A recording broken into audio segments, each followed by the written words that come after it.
Hey guys, Prince of Macedon here, and I'm going to do some commentary for a battle I played the other day. So this commentary is not live, but the footage you're watching is live. Now you can see the rules were basically no elephants, no artillery, and max of 6 of any unit card. So when I heard that and I saw that he had an army of Parthia, I was expecting something. Like maybe even elephants, or all horse archers, or all cataphracts, because he had a low troop count. But anyways, we're fighting this with 15,000 denarii, and I went with what, 4 Cretan archers, 4 regular archers, 6 royal pikes, and then 6 light lancers. My reasoning was, you know, with lancers, I could pretty much outrun any cataphract that he has. But I was so freaking sloppy in this battle, but I was kind of taking it easy. Because when I saw his army composition, you know, I knew I could pretty much play sloppy. That's not a good excuse to play sloppy though. But that's what happened to me. I was just really taking it easy when I saw my opponent's army. I was making really questionable decisions. But anyways, yeah, so I've been playing, well, today, this video might be dated, so check the date of this video, but today I'll be live streaming on Paradox's, I don't know if it's their Twitch or YouTube, I don't know, but try to find it, and then I'll be live streaming with some other content creators of their new game called Imperator Rome, which is a sequel to the Universalis Rome, which I played almost 10 years ago, or I don't know how long ago it was, but it's a grand strategy game. You don't really focus on the battles, you focus on managing your kingdom, your empire, your republic, whatever. But that's gonna be for another video. But it's happening today, and once they lift the embargo, I will be showing more footage of that game called Imperator Rome. As for now, let's go look at this battle that I'm fighting right now. So I saw that my opponent has all of these, what do you call it? Persian cav, who are horse archers, and even has a horse archer. So I think it's like 1 horse archer, 6 Persian cav, and then the rest cataphracts. And when I saw that, I'm like, okay, I'm just gonna form myself up into a new box. I have 6 royal pikes, that's enough to form a new box. And without even looking, I knew that all I had to do was basically just drain his missiles to win this fight, because once he drains my missiles, I probably would have drained his missiles too. At that point, it would have became his cav versus my pikes, in which case, if I'm in a box, he can't possibly win. And if I save some lancers, he can't possibly win. Now, you're going to see what I see here, and that my opponent does not form into a Cantabrian circle. Now, had he formed a Cantabrian circle, he would still have a lot of, you know, arrows left in his horse archers, and that would have been, you know, a substantial amount of arrows left to shoot the backs of my pikes to make it a closer fight. But when I see that he's not even going into a Cantabrian circle, I knew that I pretty much had this battle in the bag, and that's when I decided, hey, you know, this is going to be an easy battle, so I'm going to make some pretty sloppy decisions during this fight. But it's always good to come back to Rome 1 when I can. It's so hard playing Rome 1 these days. I haven't played in weeks. And whenever I go online, I don't see any games that I really want to join. Like, there's no free-for-alls. All the 1v1 battles are 31k battles. So I just can't really join any battles. Luckily, I saw this 1v1. And I joined it once I saw it.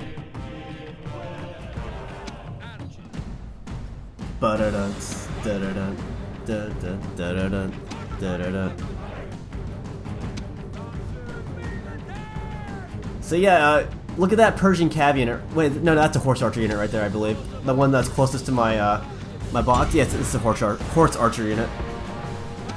So I'm actually targeting it. Well, I will be targeting it, and then you're going to see that he doesn't go into Cantabrian circle. So when you have 7 horse archer horse archer squadrons, then yeah, you can totally wipe out 8 foot archers. Just go to Canterbury and my guys will miss light 95% of the time. But even then, you know, my battle plan would have been the same, and that was to exchange missile fire with his. You know, make sure that he spends his time shooting my archers and not my pikes. So by the time we get to the end game, it's a pike-dominated battle. In which case, his cav really doesn't have a chance unless I turn my backs to him.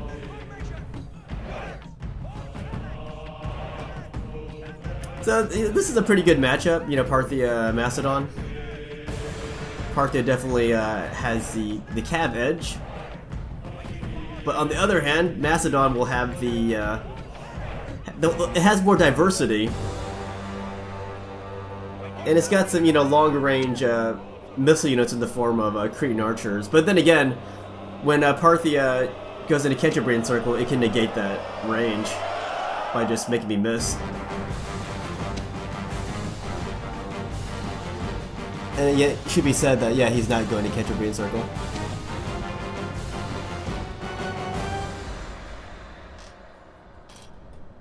So yeah, I see his cataphracts, and you know, they're probably, what, silver, because I only see like 4 flags on them. I mean, that's enough to kill my lancers. But yeah, there's really no answer to my pikes right now. Not at the rate that we're going.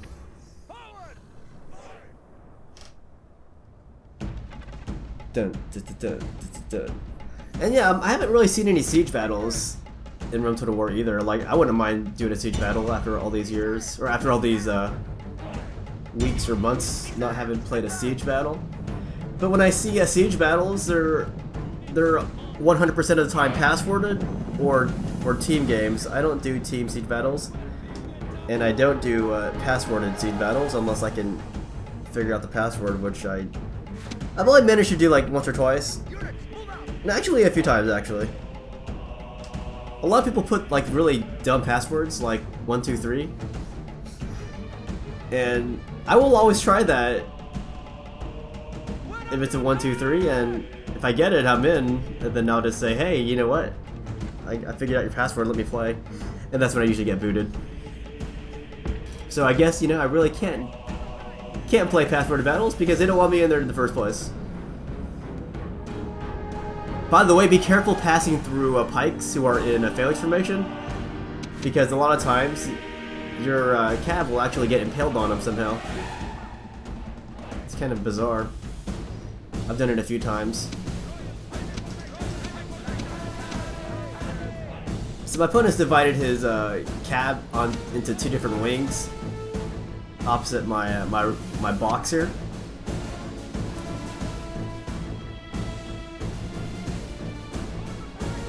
So here, I really just wanted to provoke his cataphracts into chasing me, and then maybe take out some of his horse archers, and just turn it into a pike fight.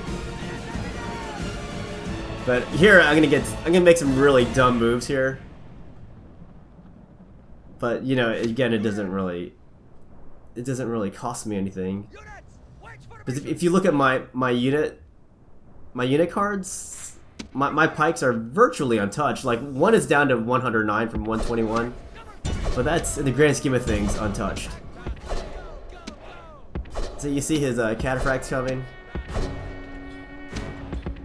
and there I'm using my girlfriend's mouse, so it doesn't click the way my mouse clicks at home, so I get caught. So that's a problem. Like, I should start bringing my own mouse, because that 1 second difference of not being able to click my mouse properly, it does make a difference. Like, I will not be able to fight properly. Not the way I'm used to, anyways. And there you can see I thought that cav unit was going to come back because they were so healthy. They usually come back.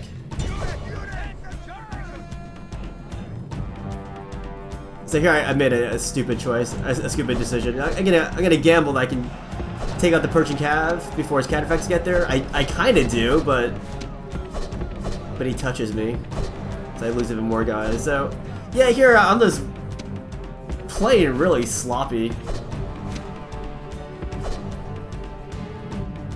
Then I figured I could take all these risks because, yeah, he can't even get to my phalanx. And here I'm like, oh, maybe I can charge these guys. And I see how close his cataphracts are, and it's just a dumb idea. And then he turns around, catches my guys long enough for his cataphracts to get here. So I'm actually going to lose, I think, both cav units here, I believe. But those two will come back, but in a much more depleted form.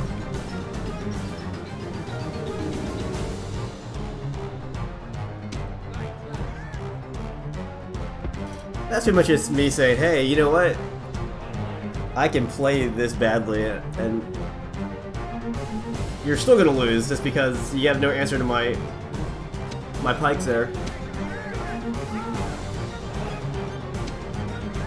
But yeah, he totally could have made this more of a contest if he went into the Canterbury Circle, because I would have been losing a lot more missiles faster, and he would have been killing my archers faster. Well, not necessarily, but he would have been killing my archers though, and I would have barely been able to touch his cav. So yeah, note to self, the reason why these horse archers, well, not note to self, note to you guys, the reason why horse archers are so limited in competitive battles is because how abusive they are once they go into Canterbury Circle. If you have 7 horse archers, yeah, that's totally enough to take out 8 foot archers.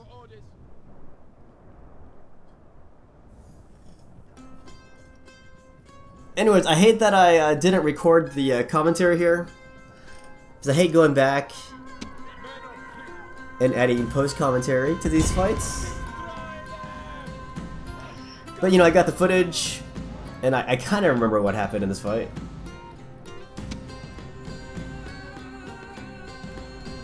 Anyways, I love having archers down to 1 archer unit. If you look at my top left of my unit cards, you can see one of my guys is down to 1. And the reason why I like that is if the enemy's targeting that unit, it's hard to hit them. You know, that 1 archer. Not to mention my 1 archer has almost unlimited ammo because he's using an entire army, an entire squad of archer supply for just 1 person, so that's basically unlimited ammo for him. And the fact is, if the enemy's, you know, targeting that unit, he's gonna be wasting a lot of ammo. So I kind of love it when that happens. So I have him on the front lines there. So you can do that with those guys. You can see one of his units is out of missiles already. Actually, I think all of them are out of missiles. They're probably so busy wasting ammo on my Cretans there. So those Persian cav are now reduced to being light cav melee. And so that leaves them with pretty much no option to take out my box unless I move it.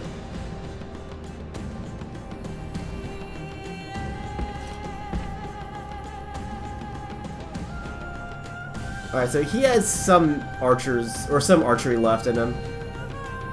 Not much. I know Persian cav, you know, they don't have much, you know, missiles on them. So every time they target my archers, you know, I smile, because that's less for me to worry about when it comes down to the end fight. Also, the reason why I'm putting my archers on the outside of my box on that one side is I see 2 cataphracts coming from that way, so I figure if those cataphracts come that way, my archers can take some shots at them. See those two cataphracts right there? That was my idea, just, you know, get some shots on them as they traverse my the sides of my box.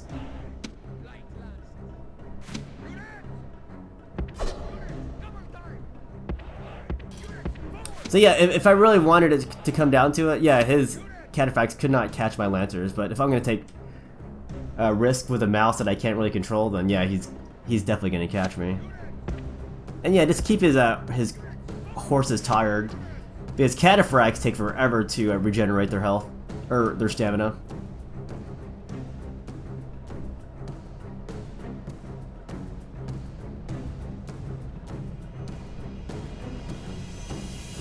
So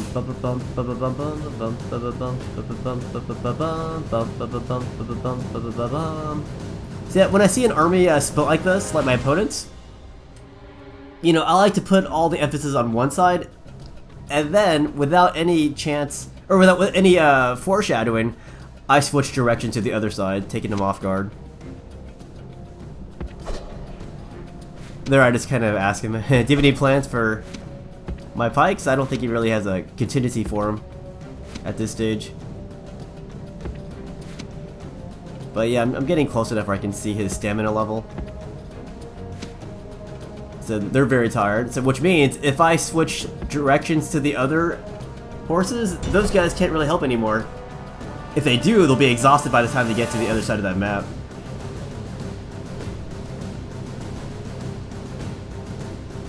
Especially those cataphracts, they will never make it to the other side. Not in good condition anyways.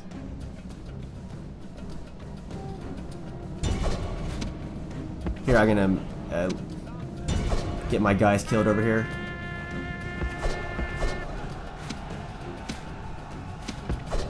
I should have left my guys in it.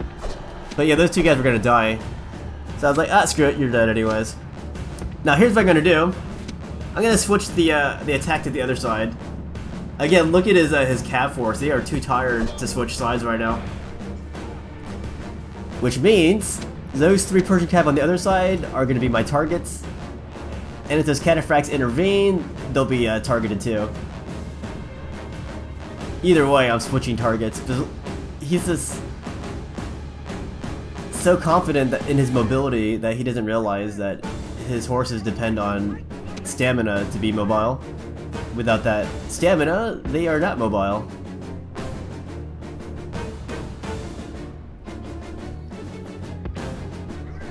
So yeah, even in situations like this where pretty much the battle was under control from the first 2 or 3 minutes, you can still strategize a little bit. So you see his cav force coming. And what I'm doing right now, yeah, I'm just switching the attack to the other side. Completely altering the scope of the battle. The dynamics of the battle. And you can see I turned on I zoomed into my minimap to see how close his cataphracts were. On the other side. And not worried about them at all. They are getting close, but they're tired. All that running making them tired, so yeah, not worried. And my opponent just got really sloppy here. He's like, okay, I'm just gonna charge in. That was a really, he pretty much just said, you know, death is a good thing, so he just kind of gave up at this point. You know, when I kind of made that comment, you know, do you have any plans to deal with my pikes? You know, he kind of realized he doesn't really have a plan. So this is pretty much a suicide note for my opponent. Like, not a real suicide note, but, you know, in the battle.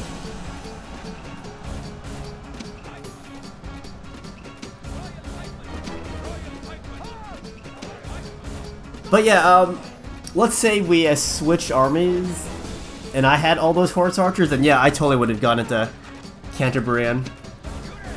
You know, waste as many of his archers as I could, waste their ammos, turn them into a melee unit, and then I would save all of my remaining missiles for his royal pikes. You know, take out maybe 2 squadrons, that might be enough to turn the fight, maybe. I don't know. But the fact is, my opponent didn't use his Canterbury circle, which meant he had no chance of winning this fight. No way for a leader to behave, but in battle, it is beyond belief. So I'm gonna send my quick light lancers out to run down his cataphracts, make sure they don't come back. Here goes this commander. And now his men fear us. But really, that's just all moppy Noob. He really had no chance at this point. But yeah, if you see cataphracts running and you have some light cav, yeah, just chase after them. Make sure they don't come back. It doesn't hurt you. This is a heroic victory. But he finally said GG. Oh no, wait, I put GG question mark. And then he says GG, there you go. Because he didn't really say anything for the entire fight.